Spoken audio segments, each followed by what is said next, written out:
तो hello guys, welcome to my channel learning with Shant. तो guys, आज के इस वीडियो में मैं मुगल एम्पायर स्टार्ट करने वाला हूं, जो कि एक बहुत ही इंपॉर्टेंट चैप्टर है।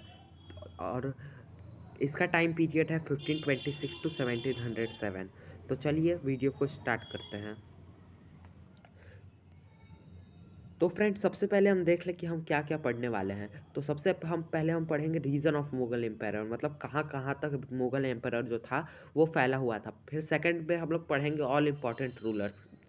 और थर्ड हम लोग पढ़ेंगे डिक्लाइन ऑफ मुगल एम्पायर। और फोर्थ हम पढ़ेंगे मंसादरी सिस्टम। तो ये पार्ट 1 है। तो हम स्टार्ट करते हैं। हम इस वीडियो में रीजन ऑफ मुगल एम्परर पढ़ लेंगे और ऑल इम्पॉर्टेंट रूलर्स में हम बाबर और हुमायूं को पढ़ेंगे। तो चलिए हम स्टार्ट करते हैं। सबसे पहले हम देख लें कि ये जितना रेड रेड हाईलाइटेड है, ये मुगल एम्पायर का रीज़न है। मतलब जहाँ जहाँ ये रेड रेड है, ये यहाँ मुगल एम्पायर फैला हुआ है। तो आप इसको देख लीजिएगा। चलिए हम लोग बाबर से स्टार्ट करते हैं। तो बाबर बाबर ये मुगल एम्पायर का फाउंडर था। और ये ज़्यादा देर तक सालों तक रूल नहीं कर पाया। ये बस 4 सालों के रूल कर पाया, जो कि मैंने लिखा है 1526 टू 1530 एडी तक इसने रूल किया। और ये मुगल एम्पायर का फाउंडर था। और ये इंडिया में दौलत खान लोधी के बुलाने पर आया। मतलब ये एक अफ़गानी था, काबुल का ये राजा था। लेकिन दौलत खान लोधी ने इसे इंडिया में इनवाइट किया ताकि ये आए और दिल्ली पे कब्ज़ा कर ले। और और दौलत खान लोधी के चचेरे भाई इब्राहिम लोधी को ख़त्म कर दे, ताकि दौलत खान लोधी वो राजा बन जाए इस दिल्ली का। लेकिन ऐसा हुआ नहीं, क्योंकि जब बाबर आया उसने दौलत इब्राहिम लोधी को तो मार दिया फर्स्ट बैटल ऑफ पानीपत में। और फिर इंडिया में ही रह गया और उसने मुगल एम्पायर स्टार्ट किया।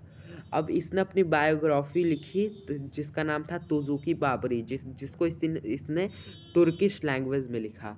और इसके डेथ का कोई रीज़न नहीं था। मतलब इसकी डेथ आम आदमी की तरह हुई। इसको किसी ने मारा नहीं या इसका मर्डर वर्डर नहीं हुआ। ये अपना आराम से मर गया।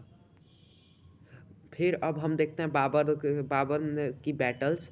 तो बाबर ने फर्स्ट बैटल ऑफ पानीपत लड़ी, जो इब्राहिम लोदी और बाबर के बीच थी 1526 में, जिसमें बाबर जीत गया और इसने मुगल एम्पायर स्टार्ट किया।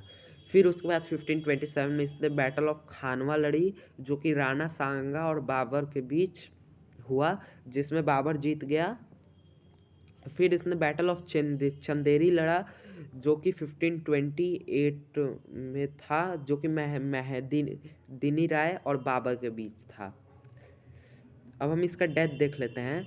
तो ये 1530 एडी में मर गया।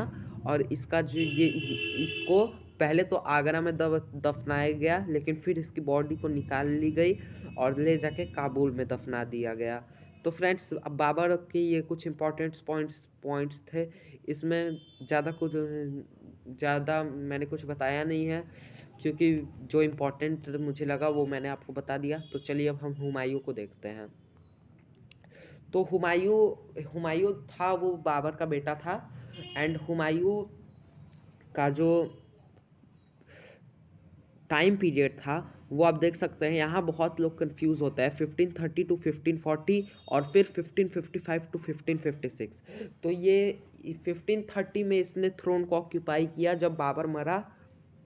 और फिर ये 1531 में 1531 में इसने शेर शाह सूरी से फाइट की, जो कि इसने जीत गई। मैं आगे आपको बताऊंगा।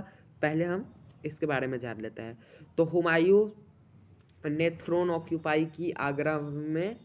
अब हुमायूं की अच्छी बात ये थी कि इसने अपने तीनों भाइयों में भी मुगल एम्पायर को दिया। मतलब तीनों भाइयों को भी मुगल एम्पायर संभालने के लिए अलग अलग शहर दे दिए। अब he was defeated by Sher Shah Suri in battle of Chausa in 1539। अब शेर शाह सूरी ने इसे बैटल ऑफ चौसा में 1539 में इसे हरा दिया। फिर शेर शाह सूरी थ्रोन पे बैठ गया और ये हुमायूं भाग गया। अब ये भागता नहीं तो इसको मार देता शेरशाह सूरी, इसलिए ये भाग गया। अब फिर ये गया, फिर इसने अकबर को फिर इसका बेटा हुआ अकबर, फिर इसने सारे आर्मी को रीऑर्गेनाइज किया और फिर 1555 में सिकंदर शाह सूरी से बैटल लड़ी और उसने वो बैटल जीती। तो चलिए आगे देखते हैं। He died from falling from roofs, ये सीढ़ियों पे से उतर रहा था और वहीं से ये गिर के मर गया। अब battles fought by Humayun, Humayun ने कौन कौन से बैटल्स लड़े? तो पहला बैटल्स ऑफ देवरा 1531, ये हुमायूं और शेर शाह सूरी में हुई थी, जिसमें शेर शाह सूरी को हुमायूं ने हरा दिया था। फिर इसने बैटल ऑफ चौसा लड़ी 1539 में, जिसमें हुमायूं हुमायूं हार गया और ये भाग गया वहाँ से। फिर बैटल ऑफ कन्नौज लड़ी इसने और फिर बैटल ऑफ सरहिंद लड़ी। फिर buildings made by Humayun, Humayun ने हुमायूं दरवाज़ा बनवाया है और शेर मंडल बनाया है। अब जब हुमायूं भाग गया था हार के, तो फिर इसको किंग ऑफ अमरकोट ने हेल्प की थी। अमरकोट के राजा ने इसको बहुत ही हेल्प की थी, इसको अपने घर में जगह दिया। फिर फिर उस किंग अकबर, अमरकोट के राजा के ही दरबार में अकबर का जन्म हुआ। तो ये थे कुछ बाबर और हुमायूं के बारे में इम्पॉर्टेंट पॉइंट्स। तो उम्मीद करता हूँ आपको ये वीडियो अच्छी लगेगी। पार्ट 2 में हम आगे के रूलर्स के बारे में जानेंगे। तब तक के लिए थैंक यू। चैनल को अगर आपने अभी तक सब्सक्राइब नहीं किया है सब्सक्राइब कीजिए, वीडियो को लाइक नहीं किया है लाइक कर दीजिए और मिलते हैं अगले वीडियो में।